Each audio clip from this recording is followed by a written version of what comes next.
Hi guys, #1 Marmaduke fan here, and this is Marvel Before SJW, the series your boy Zach said he would do and completely forgot about. So, the interior art of this issue is by John Buscema, but the cover is by John Byrne. So, last time I talked about Fantastic Four #2, and I kind of made the point that, it's got its silly moments, but it's got a strong narrator.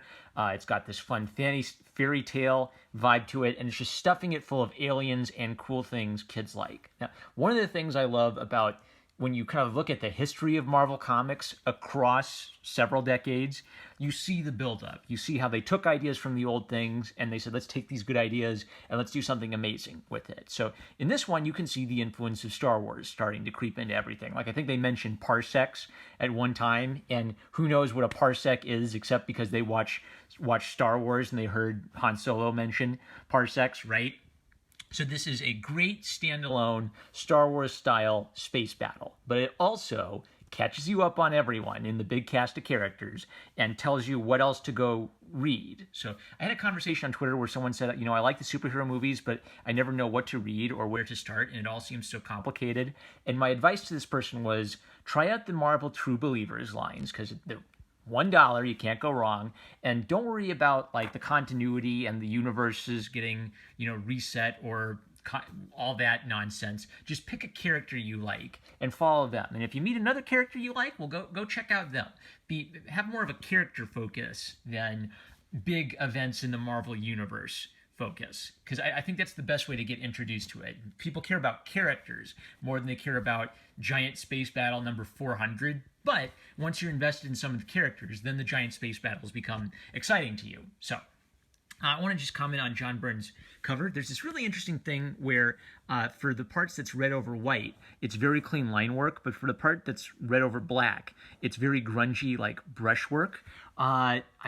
I'm guessing that means the red is a color hold. Help me out, old school like color experts. But it looks like this was drawn with clean line work, and this was red, and then he brushed with black on top of it to get that rough edge around it. So this is, I think, the Stunning Secret of Nebula. So I don't think this is the debut of Nebula, but they clearly brought this out as a they like to do like old time, first appearances or important appearances of major characters, and good on Marvel. I like them when they kind of like capitalize on the movies and they make something for the kids who've just seen the movies. If you just saw the movie and you're interested in Nebula, pick this up and then go read all the comics that are mentioned in this comic. Clearly, she's a little bit different than the movie version. She's got hair, but she's very beautiful. She's blue, and she's just down for some awesome space battles. All right, enough of that. So, for John Buscema, oh shoot, I forgot to use paper clips on my pages. This is dangerous, gang. I'm going in without my paper clips. But we start out with Firelord, who's wielding the power cosmic from Galactus, and the boxes tell us that, and then his dialogue tells us about his internal monologue and why he's mad at the Avengers. And I wanted to talk about this page because this is just, John Buscema was, I think he was the guy who did all the art for How to Draw Comics the Marvel Way. You can see the influence of Jack Kirby on John Buscema, and you can see him pushing it even further. So if Jack Kirby was famous for his Kirby Crackle and his details and his monsters, well, now John Buscema is taking some of that and he's adding a bit more like polished, beautiful, dynamic illustration elements to it. So we get this cool crackle effect for all the panels, and you kind of naturally follow down this way and then up to here to seeing all of the background information from Firelord that you need. And then what a twist! His queen is in danger, and he realizes that he shouldn't have been ignoring Nebula. He shouldn't have been allowing his anger and hatred to the Skrulls to cloud his judgment. He needs to take care of Nebula and the mercenaries because they're a menace to the galaxy. Then Captain America just being like a cool, space adventure guy working with the Skrulls, and awesome Captain Marvel, Monica Rambeau. I'm going to talk more about her later, but she actually has weaknesses. She actually has some struggle.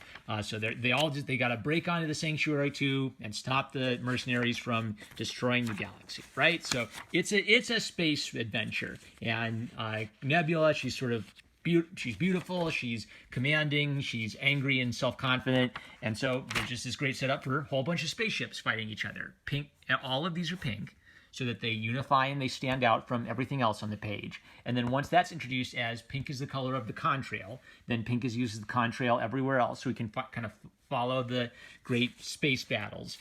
Something of note about this is there are clearly a couple characters who are more powerful than everybody else. So Wasp is on a ship shooting, because that's more useful than her Wasp Sting power. Firelord has the power cosmic, and Monica Rambeau can essentially turn into energy. So she has this great moment where she realizes, well, earlier I was able to bust in because the shields were at low power, so now I've got to use my full power. First, I want to talk about this compositionally. One of the most interesting things about comics is the way an artist can use a composition to lead your eye around. So, Hercules jumps out, he grabs the medal. And now, which way are you supposed to go? Are you supposed to go down here and over here? Or are you supposed to go over here and down here? You're supposed to go this way, and the artist is helping me. So number one, most obvious, is the box. So you go to the white box, you read. That tells you, okay, I'm supposed to go here first, and now I'm supposed to go over here. The second thing is the artist is guiding our eye in a few ways. So he has put this panel behind this one and on top of this one. So you go boop, boop, boop, and that breaks up the white. If there was a white line here, a white gutter, I want to go down, oop, and then left to right. The other thing he's doing is leading the eye, which is every great master artist would do this. You follow the most bright colors and the strongest shapes and arrows. The eye loves arrows. So point, big thing, point, oh, he's falling down. So I go this way, kind of up here. Look at all this stuff. Now, every time I try to go down here to read this way, what's going to happen? I'm going to butt up against Hercules, and he's interesting. These lines are pointing me this way. These arrows are kind of pointing me back up here. So all of this is a lot more interesting than this shape here. And even this is kind of like leading me in this direction. And then these lines wrap down and up around the text box into here. And then there's the explosion, and then these lines point me down here to Monica. Beautiful. No confusion whatsoever, using visual elements to guide the eye down here. It's a space adventure. So space adventure, mysterious figure points up. Meanwhile, space adventure, Monica struggles. She loses a few pounds doing her big energy blast attack, and she's completely exhausted and struggling to get up, and her voice is wavering. See the wavy lines around that? So she's not super Miss Cool, girl power, flex my muscles, this is my fight song. She does a amazing cool thing, and it has a cost on her, and she probably can't just pop that one out again. She's got an amazing power, but she can use it once before she gets exhausted. Yes, all right. Then there's this cool thing where, is Thanos alive? No, it was a Skrull. But that was a cool little gambit where they were getting in their heads. And the Beyonder shows up. And this is Secret Wars 2.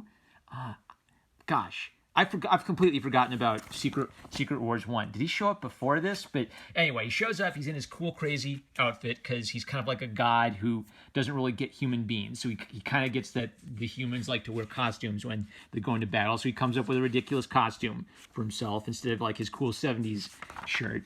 I've made my point. This is a cool space battle. The Beyonder kind of shows up and screws up everything, and because they think Firelord sent him, then that's clearly setting up the emotional tension for the next issue. Nebula has this dramatic revelation that her grandfather built this ship, so I think that means she's saying she's the daughter of Thanos, potentially.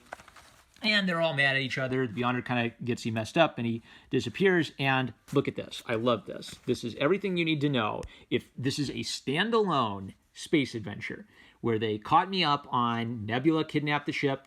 We got to stop Nebula. The Skrulls, people don't like the Skrulls, but they're going to help us fight Nebula. Let's have a complete space battle. Look, it's an assault. I think the cover says Assault on Sanctuary 2.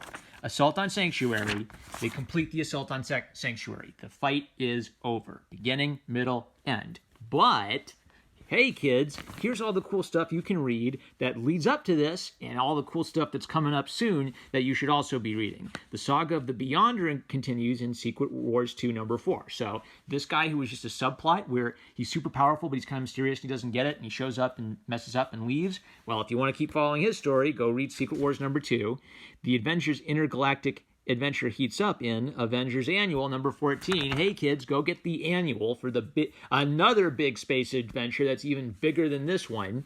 And Secret Wars 2 number 4 continues in next issue's crossover, Earth and Beyond. So this is Avengers, so they're tying in Avengers with the Avengers Annual and Secret Wars. So that means we'll keep getting Avengers because that's going to continue here. But first, go get Secret Wars 2 number 4, so you'll see how that concludes in the next Avengers crossover. 3 comics, right? Secret Wars number 2, Avengers Annuals number 4, next Avengers issue. 3 comics I have to go get, and maybe some of the old Secret Wars issues. And I literally want to go get these comic books now because I read an amazing standalone adventure that caught me up, gave me everything, gave me spaceships flying at each other, gave me characters who were struggling and not having an easy time of it, and I was told where to go next. So, my advice for people who like the movies, you like Nebula in Avengers Endgame, and you don't know how to get into comics is find the True Believers lines, because these give you good little one-shots. You don't need to start at issue 1 in 1940 and work your way through everything. Just find a big grab bag like this of a whole bunch of issues that are cheap $1 issues, so you're not spending too much. Find the thing that interests you, and then look at the notes, look at where the series it was tying into, and go read some of that. You don't have to read Marvel like a novel at the beginning with issue 1 all the way through issue 300, because you're going to read a lot of stinkers. Find something fun. And what's especially good about like the 80s and 90s comics is they did a really good job of telling you where to go next to flesh out more of what's going on.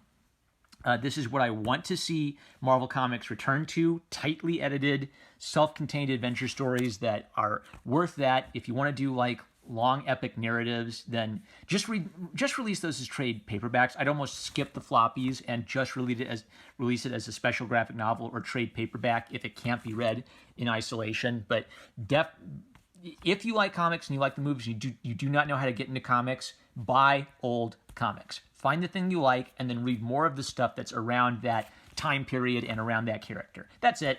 Let me know if you get True Believers based on this series. Let me know what other cool things from this era I should be checking out. I really love the John Buscema art in this and how he was composing everything and leading the eye beautifully. I love the character struggles. What a great comic. Number one Marmaduke fan, I love you guys. Like, comment, subscribe. Click the bell to receive notifications. Check out my Subscribestar, the best way to support this channel. Love my subscribers on Subscribestar. Thank you to all my Super Chat donators. I love you guys, and I will catch you later.